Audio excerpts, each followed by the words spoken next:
Hello and welcome to today's Rice Jewish Studies program entitled Why Jewish History Matters, Podcasts and Public History in Pandemic Times. My name is Dr. Joshua Furman.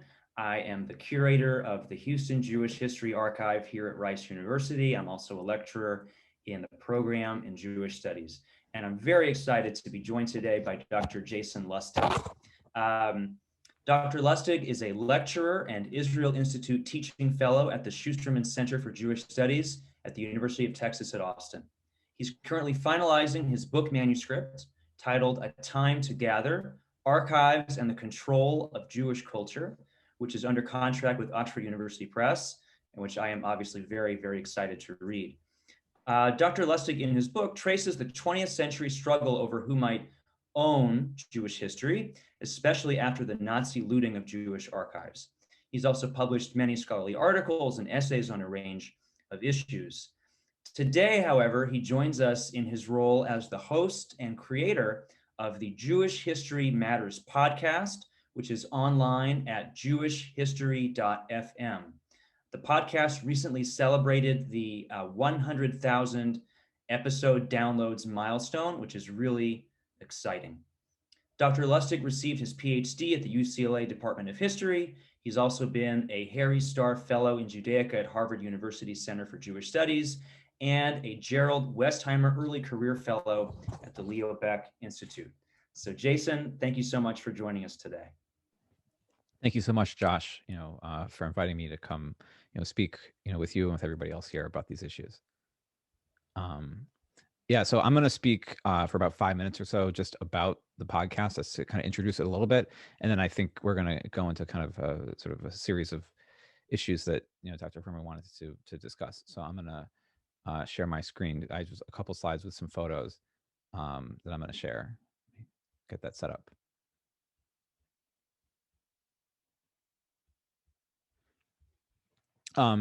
So as Josh mentioned, I for about 3 years now, I've been running a podcast called Jewish History Matters, and it's been a really exciting project, and it's been something that I think has really kind of come into focus, especially over the course of this past year, as we think about why anything that we do matters.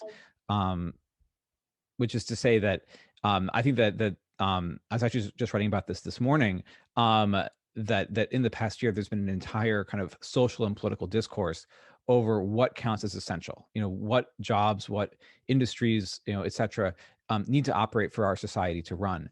And this kind of feeds into an ongoing sort of discussion, an ongoing crisis in the universities, right, within the humanities, of saying, why is it that taking an English class is important for somebody to do? What are the ways in which history matters? And this is, of course, one of the key questions. Again, I was thinking about this before the pandemic, but I think the pandemic has really heightened all of this, of thinking about why is it that history matters? What are the ways in which Jewish history matters when everything seems to be falling apart around us? And so this is, in some ways, for me, has been an issue that I've just been thinking about a lot over the course of this past year. And the podcast is something that, for me, has been a really meaningful and exciting project to be working on in this context, because it's an avenue for me to think through and to talk with other people about the ways in which the work that scholars are doing in Jewish studies and also beyond it is still really important, and why it matters in our current context. And so, this is a podcast. And so when we think about what is a podcast, it's obviously, to some extent, it's a kind of like a radio show in a way that people can listen to on their phones. It's funny, Josh mentioned the URL for the website. It's jewishhistory.fm, right? But it's not really on the radio. So the use of the .fm domain name is kind of a cute thing, I think, but it doesn't actually speak to what it's about, which is that the podcast is accessible to people, beyond the airwaves. It's a collaborative project in which I'm working with people kind of around the country, around the globe, speaking with them about key issues. Here, you can kind of see behind the scenes, sort of how this all comes together. Speaking with somebody over video chat, and making like 3 or 4 different backup recordings, because you don't want to lose the conversation that you're having with somebody, and then obviously editing it and putting it together. I've been lucky that over the past year or so, I've been working with a professional editor to kind of make the whole project happen. Again, thinking about the pandemic, everything is just more difficult to do. So having somebody working with me on my team is really tremendous. And I put out the episodes about once every 2 weeks. I just put out an episode yesterday, actually, a new episode with Ian Lustig, who's a professor at the University of Pennsylvania, about whether or not a two-state solution is still possible in the Israel-Palestine conflict.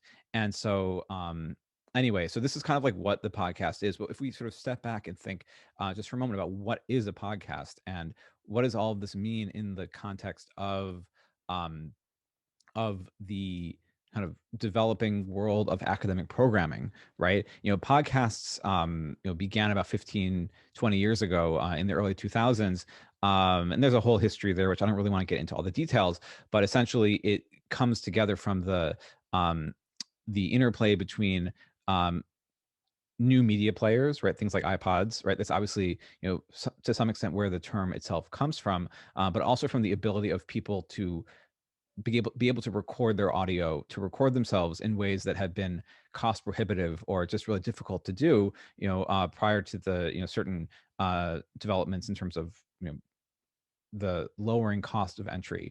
You don't need a radio station anymore to sort of have your voice be heard. And so by the time you get to about last year, there are actually 1 million podcasts, which is kind of incredible. But it's even more incredible when you understand that in the year since then, there are now 2 million podcasts. So the number of podcasts has doubled in the course of the pandemic. And one might say, well, maybe this is just because everybody has lots of time, except for those of us with little kids. But to kind of like to pour into new hobbies, etc. And there have been kind of amazing things that people have produced in the course of the pandemic because, of the availability of people having time and so on. And podcasts are definitely part of that. And podcasting has become this huge sensation, this huge phenomenon, not just in the course of this past year, but just in general over the past number of years, where the Edison Research Group, which puts out an annual study of the podcast sort of landscape, says that about 41% of Americans say that they have listened to a podcast in the course of the past month, meaning at the time that they polled them in the past 30 days. And so this has quadrupled, more than that in the course of a decade. And so this is just really exciting to see the development of this entire field, and kind of what this is looking like as more people are partaking in podcasts. For me, I think it's really interesting. I think it parallels the kind of general media landscape, which is that people don't as much just turn on the TV and watch whatever happens to be on. We have the rise of streaming services and so on and so forth. It's time shifting of content, right? You want to put on whatever you want at whatever point in time, and it's the same thing with the podcast. Instead of turning on the radio, I mean, people still do it in their car, right? But instead of turning on the radio and listening to whatever's on NPR or whatever show is on whatever station that you listen to, you pick this show that you want to listen to, and you listen to it whenever that happens to be. So there's this entire time shifting aspect to the entire content landscape, and so podcasting is definitely part of that.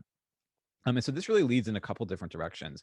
The first one is that we really see two entire different phenomena in the podcasting landscape. The first one being that you have these really tremendous productions from these big studios, whether we're talking about the New York Times, whether we're talking about things like This American Life, or any other kind of highly produced podcast with a big budget, sort of working with really talented producers and working on really exciting subjects. And at the same time, you also have this very same thing, which is happening in the indie podcast landscape. And this is where a lot of the academic podcasts really land, where you have individuals who normally wouldn't have access to the kinds of resources that you need to have a program on a radio station, for instance, or something like that, and are able to get their viewpoints, get their perspectives out there. There is really a low cost to entry to podcasting, in the sense that really all you need is your phone. Here I have like a fairly sort of advanced setup, but I've also been doing this for a few years and I've upgraded over the course of time. But you really only need your cell phone. You can record yourself. You can put it on the table between you and your friend as you're talking with him or her. And it might not sound as good as if you have like a studio setup or something, but you can record yourself, you can edit it however much you want, and you can post it online. And it's really incredible because we see this in the academic sphere in the sense that now we have sort of online programming and so on that now we can produce and share with with a lot of people. And so when we look back at the podcast itself, I started this about 3 years ago. And like I said, I just posted my most recent episode yesterday, and that brings it up to 67 episodes total. Like I said, I post them about once every 2 weeks. and except for over the summer when I take a break. And it's really been an opportunity to talk with colleagues and with friends about issues ranging the entire span of Jewish studies, from contemporary issues all the way back to the ancient world. I think Josh, you mentioned 100,000 downloads. We actually just yesterday passed 110,000 downloads. So when you look at this, I've been doing it for 3 years, but it's been growing incredibly quickly. Where more than half of the downloads have taken place in the past 12 months. And here you can kind of see the trajectory. This is from some of my statistics. Each of the episodes gets about on total about 1,500 downloads, but the more recent ones get 2,000, 2,500 downloads, and it's just really exciting to reach a wide range of people. A really broad audience of people, and we can talk about that. And then just the question that we can think about here is like, what does all of this mean in the context of the pandemic? Which is that everything right now, at least, is being online. And so people, like, even this event is being recorded, it's going to be posted on YouTube. So the question, and we can talk about this, is what are some of the ways in which online programming, live programming like this or any other kind of event, what does that mean in a world where, again, more and more people are time shifting their content consumption, whether that's TV, radio, whatever. And so there's all of these things, and it's, broadly speaking, it's also about what are some of the ways in which we can cultivate community when we can't really be together in person, and what is this going to look like as we sort of move forward, hopefully into a time when things return to some of the ways that things were before. And then what is more, sort of to go back to the key issue that I mentioned at the beginning, how can we talk about some of the ways in which history matters, and which Jewish history matters, at a time when the world is in an existential crisis, and specifically the humanities and the social sciences are also kind of facing this crisis, that we can also talk about. So there's a lot going on here, and the podcast has been a really exciting way for me to engage with some of these issues, and hopefully, share some of these topics and issues with people beyond sort of my circle of colleagues. So thank you. We can speak more about all these issues. Great. Thanks, Jason, for that introduction, and also for putting Jewish history matters in sort of a more global context in the history of podcasts and podcasting. Before we proceed with a couple questions that I have for Jason, if you would like to send a question for Jason, you can do so by using the Q&A button at the bottom of your Zoom webinar screen, and we will try to reserve about 10 or 15 minutes for those questions at the end of the program. And please feel free to do that at any point. Don't wait. When a question pops into your head, don't hold on to it. Go ahead and send it in. So Jewish History Matters, for those unfamiliar with the podcast, is in some sense a podcast twist on the traditional scholarly book review.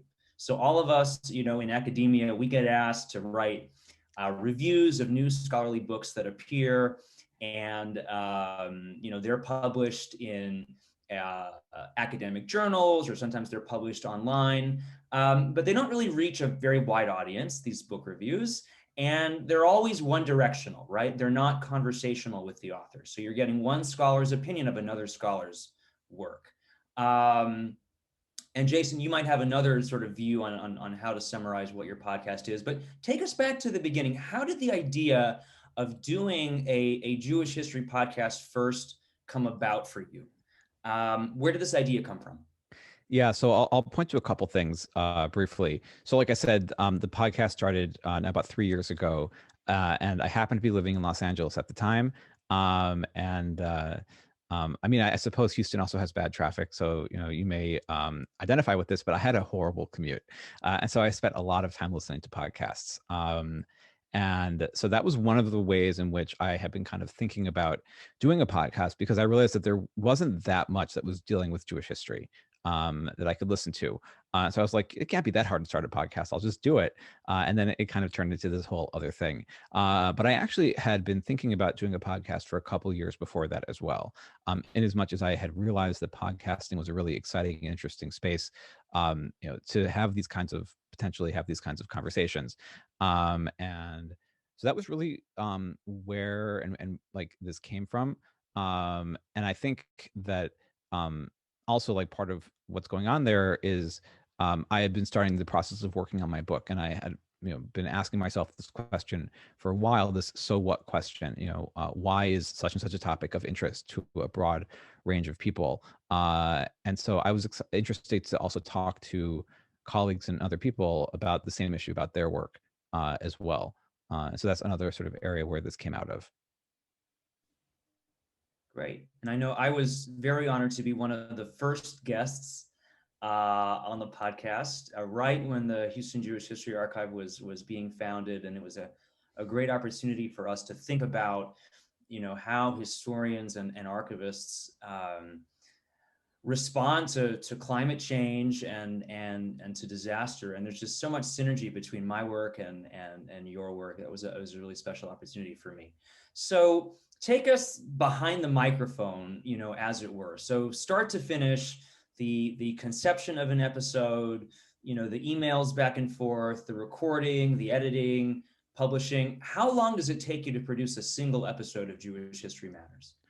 I don't really have a great answer for how long, because I don't really keep track of like how many hours I'm spending. I feel like if I did keep track of it, I would realize that it's a huge project, right? Um, uh, so like I said, I put out episodes about once every 2 weeks. So I actually have like a whole bunch of episodes in the pipeline at any given point in time. In terms of um, reaching out to people at presses, at university presses, about books that are going to be coming out, reading things, keeping track of things, emailing people about potentially being on the podcast. It's not just about books. Most of the episodes focus or begin by talking about a particular book, but the idea is to use whatever book as a starting point for a broader conversation. And Josh, when we spoke, it wasn't even about a book; it was about a project, right? It was about the archive, the Houston Jewish History Archive, and for me, that's always the most exciting aspect, which is taking the research question, taking whatever project or issue that we're discussing, and broadening the lens as wide as we possibly can. And so when I think about starting an episode, it really begins with thinking about what is kind of the most interesting and exciting scholarship which is taking place. And I would argue that every book, every project has this core element of thinking about what can we take away from it in a really broad sense. And so I sort of look for things that have this in a way that will be, I think, of interest to people, both scholars, other colleagues, and also kind of a broader audience as well. And so I'll coordinate a time with somebody to speak on the phone for about 2 hours or so, which actually sounds like a lot, especially when each episode comes out to be about an hour or so when all is said and done. And so there's a whole process of editing that conversation as well to take, 70, 90 minutes or something and turn it into an hour to really focus that conversation on really what was, the most important set of issues. Um, and like I said, I've been working recently with an editor who does most of the kind of technical work for me. But it's a collaborative process of looking at what we spoke about initially, where are the key aspects to highlight, and also picking out certain elements that we can use to help promote the episodes. I've been posting recently little mini videos that my editor produces that takes like a 60-minute or 60-second, not 60 minutes, a 60-second clip or so from the episode that will get people interested in the topic and sharing that as well. So the whole process, it can take 3 months, or more to actually put it together from the initial idea. When I get an email from a press about a new book, or I see something that looks interesting, and by the time it actually finally comes out. And so I'm about to get started now, actually, on putting things together for the fall, which feels like a long time from now. But I think we were just discussing beforehand, Josh. You guys are almost at the end of your semester. Same thing here at UT. Time moves pretty quickly, and so it's important for me to keep. I think that the schedule is important in as much as it's useful for people to get the episodes on kind of a regular basis. And so for me to make that happen, I have like a handful of episodes in the hopper at any point in time. Right. And I mean, this is just a tremendous investment of, time and effort and intellectual engagement on your part. And this is not your day job, right? This is not what the University of Texas hired you to do. And I want to come back in a few minutes to this whole question of, public history and academia. and what kinds of academic work is valued by the university, and what kinds are less valued. I think that's a really fascinating topic. But just sort of a few more nuts and bolts questions about the podcast. So you mentioned 110,000 episodes downloaded, and I'm curious about the audience for Jewish History Matters, as best you've been able to ascertain. So who is listening? Who is your audience composed of? Is it colleagues? Is it scholars? Is it the general public? And what kind of feedback have you gotten from this over the years from your listeners? Yeah, so there are certain limits to what we can know about podcast listeners, in as much as the podcasting ecosystem is a decentralized system. So it's not like people are signing up to get each individual episode and giving me their email address or anything like that. So I kind of wish that I could get their emails. That's a whole separate thing. But I have certain kinds of sort of geographical information and things like that, but it's pretty disaggregated. Um, in the sense that I don't know anything about specific listeners, and I'm fine with that. I think, in terms of privacy, it's a really good thing. What I do know is that the people are listening to the podcast from all over the world, and that's really exciting. I'd have to check the specific statistics and so on, but within the past 30 days, there are going to be people from, somewhere in the range of 100 different countries around the world listening to the podcast, and that's pretty cool. That's pretty cool. In terms of who's listening specifically, again, I can't really say exactly who is listening. I did a survey last year, right before the pandemic got started, so just about a year ago, of the podcast listeners. And again, that doesn't really tell you that much because is a certain selection bias in terms of who's taking a survey. Um, it's not random or anything like that. But definitely the people who listen to the podcast are a mix of both sort of other scholars, colleagues within Jewish history and Jewish studies, but also beyond that, and also the general public. Each of the episodes, like I said, these days gets downloaded by about 2,000 people in the course of a month. And there are a lot of Jewish studies scholars, but there are not that many. So that means that there are definitely people beyond that who are listening. And I also see this on social media in terms of sort of who's in our Facebook group and following on Twitter and things like that. And so I think about the podcast as having concentric circles of listeners in the sense that um, and there's like a relatively small number of people who are scholars, who are working in the field of Jewish studies specifically, and who might, I hope, find the podcast to be useful in terms of keeping up on new scholarship which is being produced, that they may or may not have time to read a whole bunch of books outside of their specific subfield, right? If they're an American Jewish historian, they may not read a book on Eastern European history, right? Just because that's not their area of research, or what they're teaching even. At the same time, I also see kind of a broader circle of scholarly listeners outside of Jewish studies, who I think I'd like to reach in terms of thinking about the ways in which Jewish history matters. I would like Jewish history to be a field, Jewish studies to be a field where people who work on all sorts of issues can learn from, and can see comparable examples to whatever it is that they're studying or thinking about. And the same thing is true in terms of the broader audience. Where I would like to reach an audience of people who are educated people within the public who want to learn more about Jewish history, and who can see the podcast as a learning tool, and also a way for them to see some of the ways in which Jewish history matters in their own lives, whether they're Jewish or not Jewish. It doesn't really matter to me. And so, again, when I think about the audience, I would like it to reach a broad public, in the sense that I think a lot of scholarship unfortunately is inaccessible to people, and this is true both from a financial perspective. If you aren't a member of a university affiliated with a university, then it's pretty difficult to get access to journal articles, for instance, unless you want to pay $40 a pop or something, which is cost prohibitive. And the same thing can be said about any number of other aspects of academia. And so I see a big part of the project as a way of making scholarship accessible, both in the sense of making the issues sort of interest and accessible on an intellectual level, but also kind of drawing attention to work that's being done, to people who might not otherwise see it or be aware of it. Yeah, I think the topic of the democratization of knowledge through your podcast and other podcasts like it is a really important one, because of the issues that you raised, right? The high cost of academic press, books, um, the inability to access certain journal articles, right? So it limits the reach that we have as scholars sometimes to communicate with a general audience. Um, and I want to again remind our audience members that you can submit questions for Jason in the Q&A button, and we'll have time at the end of the program to address those. I want to come back to an issue that you raised a minute ago, which is that one of the great advantages of the podcast, certainly for me as a listener, is that it does give me an opportunity to learn about new books and engage with ideas that are way outside of my field.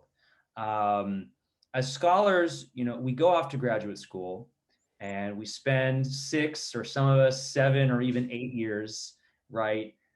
First in coursework, and then you pass comprehensive exams in whatever your fields are. So for me, it was American history and American Jewish history and European Jewish history. And the old joke is you're never as smart as the day before your comprehensive exams.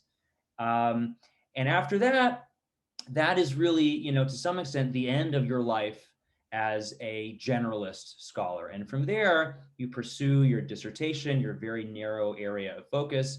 And then depending on where you go in your career, you may or may not, be called on to teach these, broad survey courses in different topics in Jewish studies. So for you to be able to pull this podcast off and to have, high level informed discussions with people in all of the subfields of Jewish studies, you really have to, be a special kind of scholar. So I'm just, curious about if there's been, how do you think that doing this podcast has made you a better scholar, or has opened you up to seeing some of the connections between the various subfields in Jewish studies, among which there there isn't a lot of cross pollination and communication. Usually we're all kind of siloed off in our different history, literature, Bible, philosophy subfields. I mean, that's true to some extent. I definitely think that within Jewish studies there is a very broad interdisciplinary bent, right? And you see this when you go to conferences and so on. But it's definitely true, as you said, that the entire process of scholarship, as Mark Twain, I think it was he. I mean, all sorts of quotes are attributed to him. Is a process of knowing more and more about less and less. And that was intended as a derogatory comment on his part. But it definitely is this process of the continuing specialization over the course of time. Um, and so, yeah, I mean, working on the podcast, it's been a lot of fun in large part because it is a way for me to kind of keep my finger on the pulse of what's happening in different fields within Jewish studies.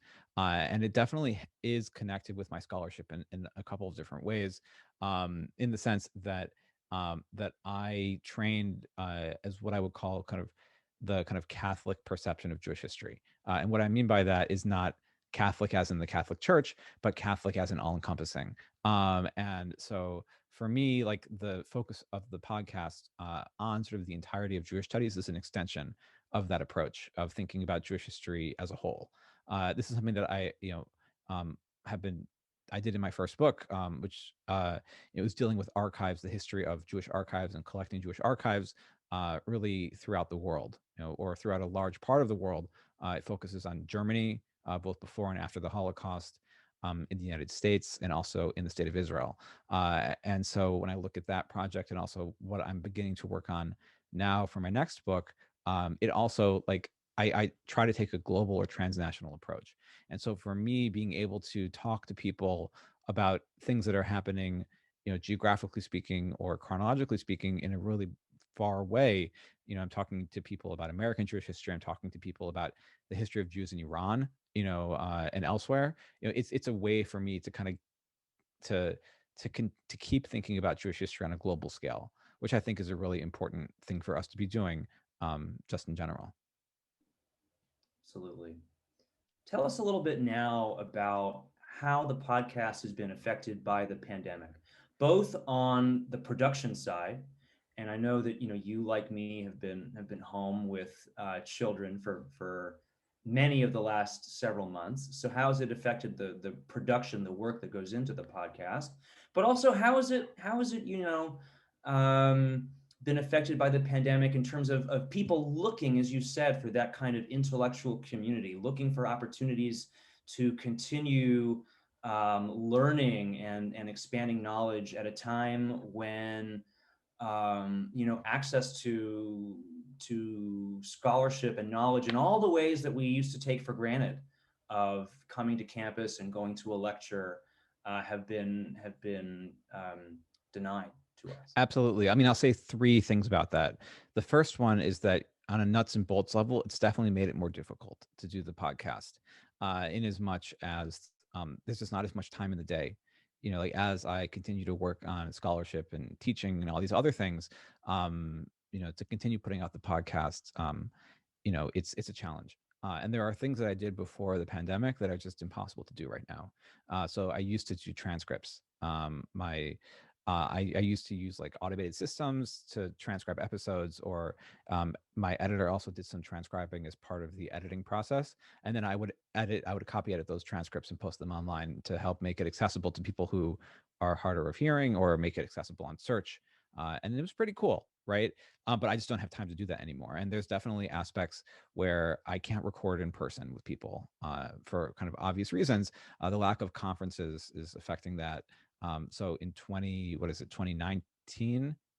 Yeah, so just before 2020, in December of 2019, there was the Association for Jewish Studies conference, which was in San Diego at the time. And so I got on the airplane with this huge bag of equipment, and I had rented a conference room at the hotel, for a couple hours, more than that actually, for like half a day, to record like 3 or 4 episodes, with people in person. It was pretty awesome. It's pretty great. Um, but that's just impossible these days. And so it on the one hand, doing everything remotely has certain benefits because I can get people on the phone from halfway across the world, right, without having to coordinate things. But there are technical challenges, to that as well. Um, Also, the pandemic has affected. Well, I mean, what I will say is that the pandemic has given meaning to this project, in a way that it hasn't before, which is like you said, like there is a lack of sort of in-person intellectual engagement that we used to have, more opportunities, opportunities at all to to speak with colleagues, at our own universities or at our own institutions, to bring people in for events like this one or any other one where people are speaking on their research, and to really connect with people. And that's something that is missing, I think, a lot, in all aspects of our society these days. And so for me, the podcast has had like a lot of meaning as a way to help continue those types of conversations that normally we would have been able to have in person, whether it's at a conference or over the dinner table or something like that, and to share them with a wide audience of people who are also looking for sort of intellectual sustenance, at a time when we really are just so incredibly isolated, on many, many different levels. Um, and Yeah, I think that's really what I wanted to say. I think I said three things, but really it's two. So there's a lot more to say about how the pandemic has affected it, but definitely I think that over the past year, um, there are things that we're missing, and that the podcast has an opportunity to help to provide some of that. Anyway, certainly for myself, it's been such a um, such a fantastic opportunity to just speak with people who normally I just wouldn't see or wouldn't be in touch with, or get to know people who I would never have had the chance to get to know. Um, but I hope that it also has been, for people who are listening, an opportunity for them as well to get something that otherwise is really limited, in these times. Right. Absolutely.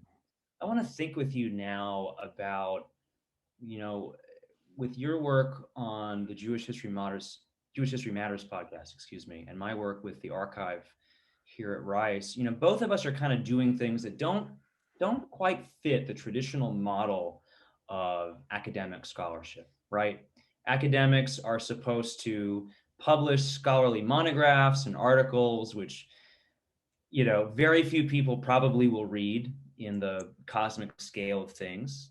And but your podcast, I think, is really contributing to academic discourse uh, and general knowledge in unconventional but no less effective, probably much more effective um, manners, reaching new audiences, creating broader horizons for Jewish studies.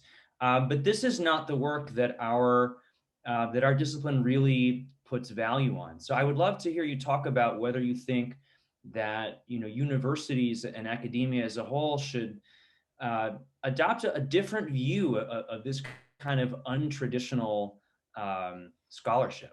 Yeah, yeah. So I want to go back to something that you said earlier as a way to start thinking about this, which is that you referred to the podcast as kind of like an extended book review.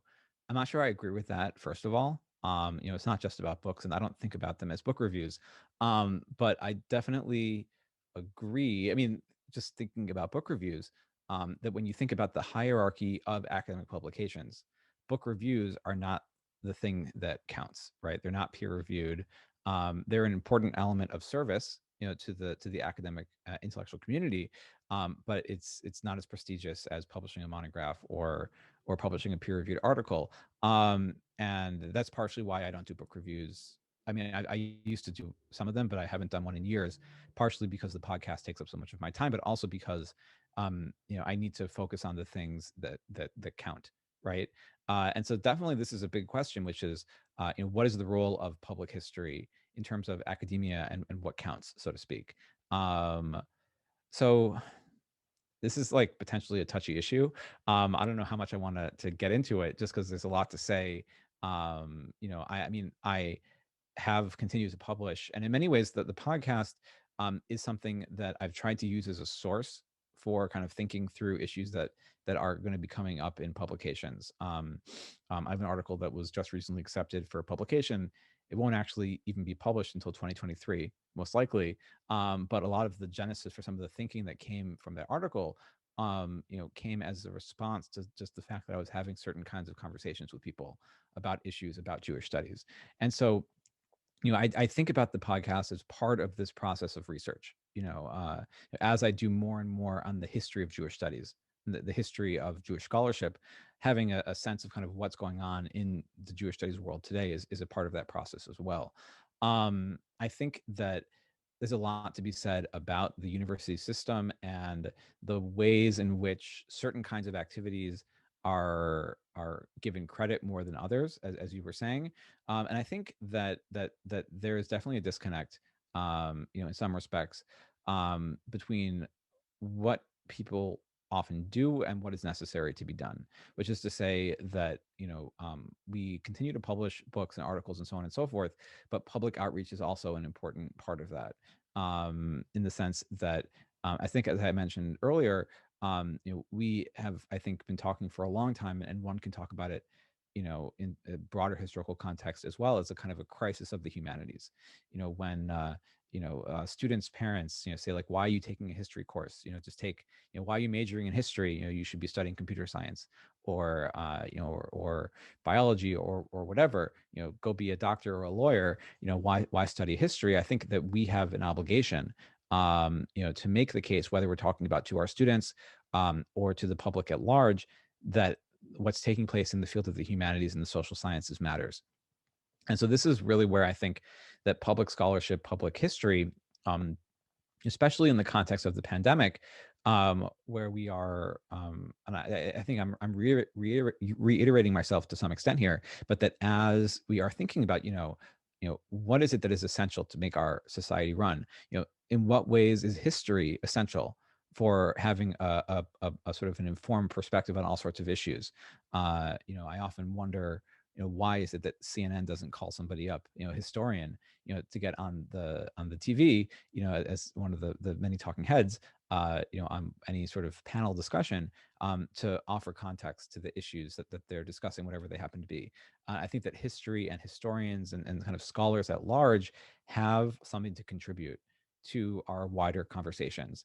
And again, it's not always, it's not going to be evaluated by the promotion and tenure committee. on the same level as writing a scholarly book. And that, I think, just speaks to sort of some of the fundamental sort of strange elements of how the academy works and how it functions. I think that these things can go together. You don't have to ignore the public in order to have a productive um, scholarly portfolio, or vice versa. Yeah, no, I agree, and I would hope that that more universities will come to recognize the value in these kinds of projects, that you and I work on, and the role that they play in really bringing knowledge beyond the classroom and beyond the campus, and Mm-hmm. and performing a public good.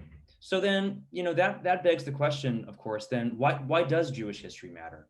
So in all the episodes that you've recorded and all the time you've spent with scholars in various fields, what what bigger picture about the meaning of Jewish history, or the work that scholars are doing in this particular historical moment, right? When we're in a post-Trump age, but we're not necessarily in a post-Trump age, when something like just the basic historical facts and authenticity are being brought into question, the era of alternative facts. What insights have you gotten out of doing this podcast about the meaning and importance of studying Jewish history for these times? Well, I don't know if I can answer that in less than a full semester. Um, such a big question. I mean, it's an issue again, which I've been thinking about now for a long time. Um, and if I can point to a couple things, sort of building off of what you're talking about, I think that Jewish history and Jewish studies in general, but with the lessons of Jewish history in particular, um, offer us ways to think about the world at large. Which is to say that the Jews are a relatively small people in number, right? They always have been, and especially when you put it in a global context, really Jews are almost a rounding error on a global scale. So why do we care about Jews? What are the big lessons we can take from the history of a small people? I think there are a lot of them, but the biggest one, the one that I talk about with my students, whether I'm teaching a class on the history of Israel and Palestine, or whether we're talking about the history of American Jews, or really anything else, is why do we care about such a relatively small location, whether we're talking about the state of Israel or a small number of people? I think that there are big lessons that we can take from it, and most of them, but not all of them, but most of them have to do with how we can look at the history of the Jews as an exemplary instance of all sorts of other issues. Whether we're talking about medieval Jewish history, we can see the experiences of Jews in the Muslim world and in European Christendom as kind of a point of contrast, right? It's if you want to understand the world as a whole, you can see the Jews as kind of this kind of control for the experiment, as it were, to understand what's the difference between the experiences of Jews in different places. Um, uh, and the same thing can be said about the modern world. How is it that Jewish history has progressed in one place versus another? Tells you a lot about the differences between those different places.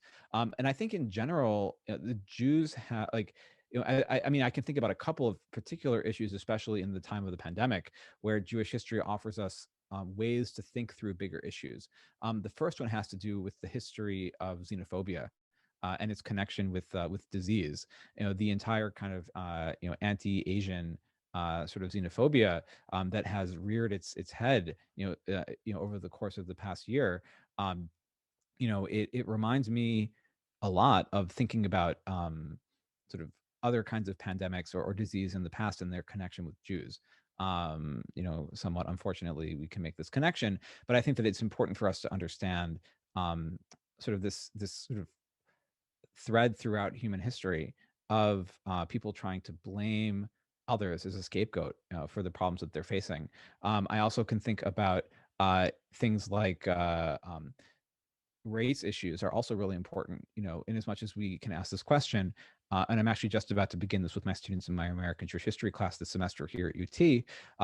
To what extent are Jews white in America? What is the place of Jews in sort of the ongoing history of race in this country?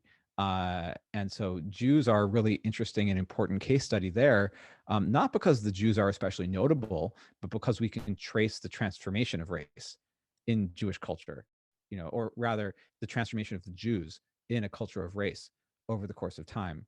So that's like another thing. And then, of course, you mentioned QAnon. There's an entire history of, sort of Jews and misinformation, about sort of lies that have been told about the Jews from ancient times up until the present. And I mean, QAnon, I would argue, is a kind of a transformation. Well, not even a transformation. It's just sort of it's putting it into a new key, right? Of anti-Semitism and anti-Semitic sort of blood libel accusations from the past, where they're not calling Jews specifically out, but it's an entire kind of coded language, for talking about the world, that has sort of deep similarities to anti-Semitism, conspiratorial anti-Semitism, and so on and so forth. So there's, I think, a lot to be learned from Jewish history that speaks to contemporary issues that I think that not enough people are paying attention to. And yeah. Great. Yeah, we really could go a whole semester long on that topic. Obviously, I really appreciated the I think very poignant comment that you make about um, xenophobia and violence against the Asian American community, and how we can think about it in a comparison to anti-Semitic tropes in European and American history. And I teach a course here at Rice, or at least before the pandemic, I used to teach a course about immigration in American Jewish history. And the more I taught it, the more I found it useful to include parallels between American Jewish history and American Chinese history. And when I took students to New York, to the Lower East Side, as part of this course, we would spend time in Chinatown. We would go to MoCA, to the Museum of Chinese in America.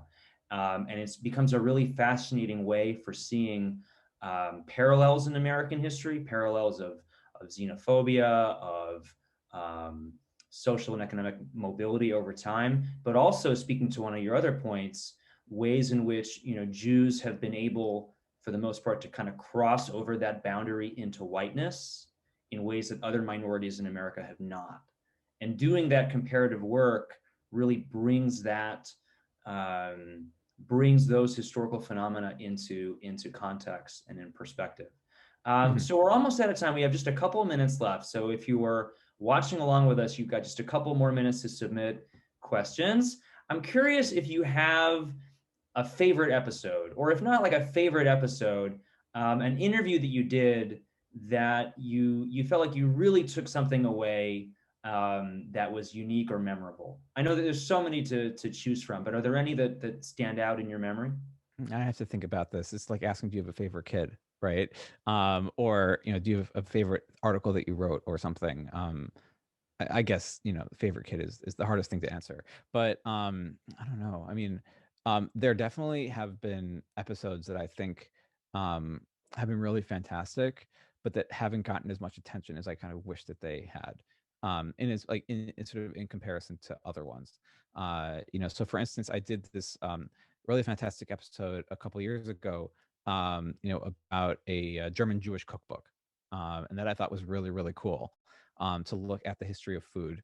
That was actually part of a whole series almost that I did on the history of food. I did an episode with Shahar Pinsker, who's a professor at the University of Michigan.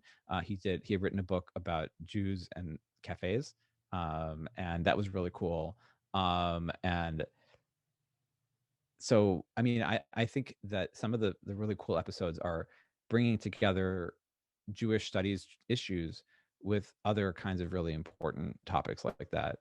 I also did an episode that I thought was really, really, really fantastic, with um, with David Stern, who's a professor at Harvard, on the history of the Bible as a material object, the history of a book.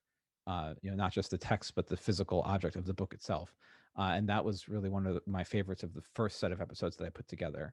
I obviously, in terms of my work on history of archives, I'm very interested in the history of material culture, and the history of objects. And so that was a really fun thing for me to put together. Um, yeah, and then I mean, throughout the podcast, there've been really cool things.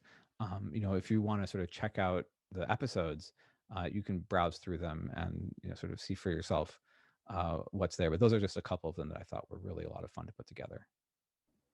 Yeah, Jason, why don't you go ahead and take a minute to put some links in the chat for our audience who may be looking for the podcast and want to check it out when this program is over. And while he's doing that, I want to acknowledge the comment from Terry Garber, a Rice alum who's joining us from Columbia, South Carolina, and who's interested in American Jewish history and just wanted to say, and I'm paraphrasing Terry, so forgive me, but just acknowledging your point that one of the um, really wonderful contributions of the podcast is in facilitating access to cutting edge knowledge in Jewish studies to a much broader audience. Right, the kinds of people who don't come to the annual conference of American Jewish Studies, um, which will be, we hope, in person this year in Chicago, or to lectures on the Rice University campus in Houston. So it really is a wonderful service um, that you're doing. So thank you for that. Do you want to give us a sneak peek or a preview for some of the episodes that are coming up or that are planned for next fall? Who's in the pipeline? Um, so the next episode, which is going to come out in about 2 weeks, a little bit less than that now, is with Adam Teller, who's a professor at Brown. He did a really exciting book on the Jewish refugee crisis of the 17th century in the aftermath of the 1648 Khmelnytsky pogroms, and sort of thinking about how we can understand the development of Jewish philanthropy and Jewish solidarity in the aftermath of that. And that was really exciting. And then I also have an episode that I did with Rachel B. Gross, who's a professor at San Francisco State, about like the history of nostalgia in American Jewish culture, which I thought was really fantastic too. I'm still working on what's going to come in the fall. I'm hoping to do a series of episodes focusing on anti-Semitism. I think that this is a key issue where there's a lot of confusion and misunderstanding among the general public as to what is anti-Semitism and how does it connect with a range of contemporary issues, whether that has to do with Israel and Zionism or with sort of certain trends on the far right or on the far left. And so I'm hoping, and I actually have to put this together still, but to pull together a group of people who can speak about these issues and really dive into it over the course, not just of a single episode, but over the course of a couple of months, which I think should be really, really, really important. So that's kind of one of the things that's in the works for the fall. Wow, that's really fascinating, and obviously very, very timely.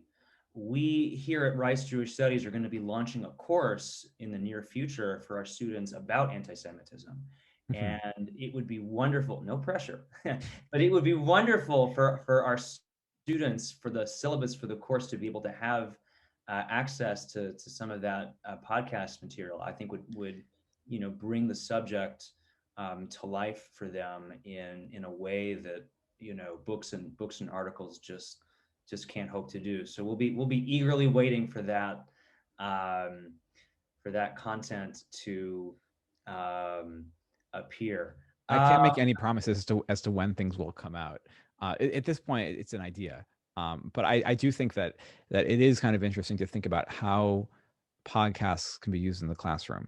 Um, so yeah.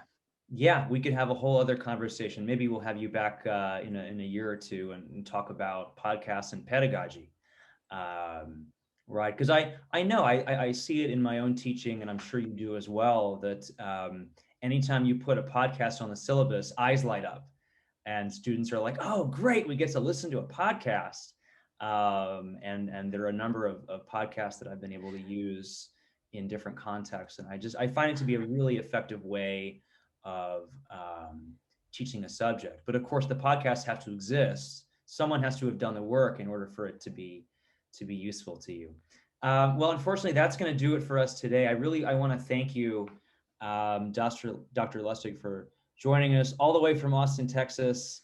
It's great to be with you, and it's great for us here at Rice Jewish Studies to be partnering with the Schusterman Center, and hopefully this is the beginning of more cooperation between Jewish Studies at Rice and Jewish Studies at UT. Keep up the good work. We're listening and really enjoying the podcast, and I just want you to know, because you don't get this kind of listener feedback enough, it seems, just how much we all appreciate all the hard work that you've continued to do into making this podcast available. So thank you so much for that. And thank you for joining us today.